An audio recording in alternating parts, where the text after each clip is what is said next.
पहले तो आज इस रुदावल क्षेत्र में आई हूँ, जो कि एक बयाना विधानसभा का एक छोटा सा एक कस्बा है। और हमारा जो बेसिक जो मुद्दा है, भारतीय जनता पार्टी अनुसूचित जाति मोर्चे की तरफ से हमें यह प्रभारी के रूप में भेजा है कि अभी हाल ही में माननीय राहुल गांधी जी ने अमेरिका में जाके एक भाषण दिया कि हम अगर सत्ता में आए तो आरक्षण को खत्म कर देंगे। ये मानसिकता कांग्रेस की रही है। अभी कुछ समय पहले लोकसभा चुनाव हुए, ये कांग्रेस ही सबसे पहले संविधान को अपने हाथों में उठा के घूमते रहे कि हम संविधान की रक्षा करेंगे, हम संविधान का संरक्षण करेंगे, लेकिन ये सिर्फ इनकी दूषित मानसिकता रही।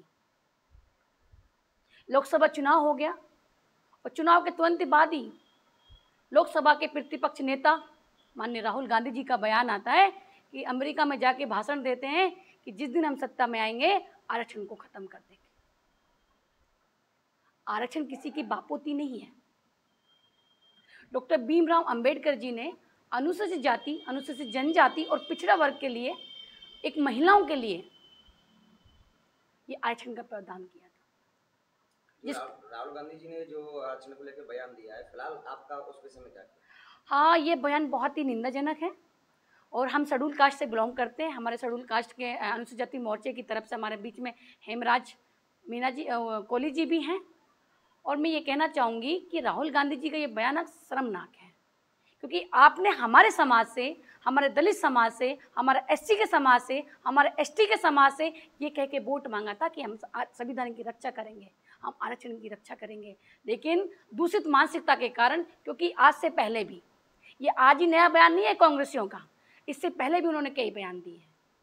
जैसे कि बात करूं मैं राजीव गांधी जी की, जब वो लोग सरकार में थे तब उन्होंने कहा था कि आरक्षण बुद्धों को लोग होते हैं जिनको आरक्षण देते हैं, और उस समय उन्होंने पूरे मुख्यमंत्रियों के लिए पत्र लिखा कि आरक्षण को खत्म कर देना चाहिए, ये अक्षम्य है, इसकी कोई क्षमता नहीं है।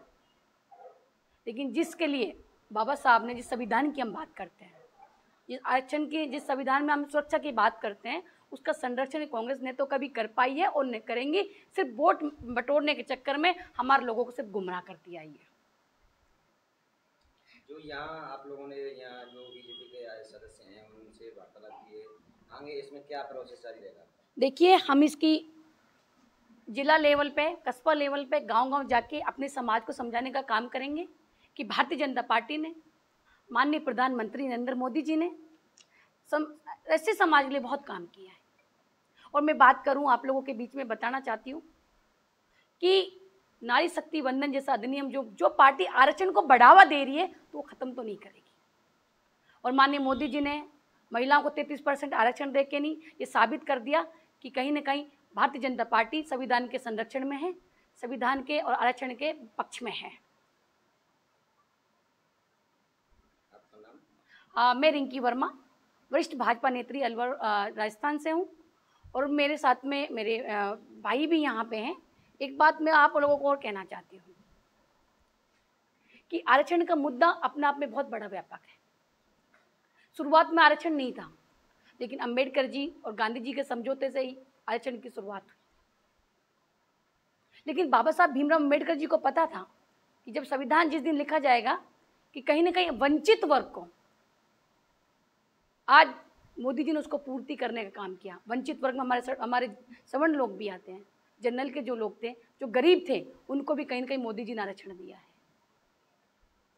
तो मोदी जी की जो व्यापक सोच रही है, और अंतिम पंक्ति में बैठे हुए व्यक्ति के लिए मोदी जी ने सोची है, भारतीय जनता पार्टी सोच रही है। गांव-गांव जाएंगे, हम कांग्रेस के खिलाफ नाराबाजी करेंगे, कांग्रेस को उखाड़ फेंकने का काम करेंगे, क्योंकि इनकी मानसिकता 57 सालों में हमने देख चुके हैं कि किस तरह से इसने दलित का शोषण किया है, अनुसूचित जाति वर्ग के लोगों का शोषण किया है, एसटी वर्ग के लोगों का शोषण किया है, और अन्य पिछड़े वर्ग के साथ तो हमेशा अन्याय किया ही किया है। मंडल कमीशन की रिपोर्ट इन लोगों ने पेश नहीं होने दी। मंडल कमीशन की जैसे रिपोर्ट आई कि पिछड़े वर्ग को आरक्षण मिलना चाहिए था, वो रिपोर्ट भी इन लोगों ने दबा के रखी। लेकिन धन्यवाद देना चाहूँगी मैं, क्योंकि उस समय अटल बिहारी जी की सरकार, बीपी सिंह की सरकार थी, और अटल बिहारी जी के समर्थन से वो रिपोर्ट भी कहीं ना कहीं निकल गई और हमारे पिछड़े वर्ग के लोगों को, भाइयों को भी आरक्षण मिला। तो Bharatiya Janata party schedule caste के साथ में, एससी समाज के साथ में है, और आगे भी बहुत सारे काम माननीय मोदी जी ने हमारे लिए किए हैं। तो इसी के साथ मैं तो यही कहूँगी कि इस तरीके की जो कांग्रेस की सरकार है उसको खाड़ फेंकेंगे, और इनकी जो मानसिकता दिखी है वो गांव-गांव जाके हमारे प्रत्येक आदमी को जाके हम समझाने का काम करेंगे।